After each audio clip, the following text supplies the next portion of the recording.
ট্যাঙ্কে আগুন লাগছে। লাগার সাথে সাথে আমরা কারেন্ট অফিসে ফোন দিয়েছি, কারেন্ট অফিসের স্টাফ আছে, ফায়ার ব্রিগেডের ফোন দিয়েছি, ফায়ার ব্রিগেড আসছে। এখন তো 2 লাখ আছে, ঠিক আছে। এই ক্ষতি অসুস্থ কতক্ষণ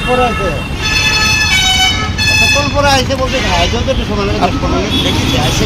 আমরা কি দেখছেন, আপনার কীভাবে এটা কীভাবে লাগছে আগুনটা? এটা হঠাৎ পার্কিট পার্কিটে যা খানাতে ওইগুলিকে কাটতে দিয়ে গেছে না, লতাগুলি এদিকে শুকিয়ে রয়েছে। এটির ভিতরে প্রথম আগুনটা তো এদিকে আগুনটা ধৈর্যা পরে যায় চাইলে কার মার ধরছে ট্রান্সফরমার উপরে নিচে একসঙ্গে আগুন চলে গেছে। ক্ষয়ক্ষতি হয়েছে না কিছু? আমরা না না আমরা তো পাবলিকের কিছু হয়েছে না, এখন হলো আমাদের ট্রান্সফরমারটা ক্ষতি হয়ে গেছে। এই জায়গাটার নাম কি?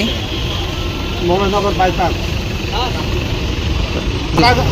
আধা ঘন্টার উপরে 3বার ফোন করার পরে যায় আমরা দেখতেছি আমরা বুঝতেছি আপনাকে লাইনটা অফ করার টাইম আমি দেখতেছি একটা মহিলা।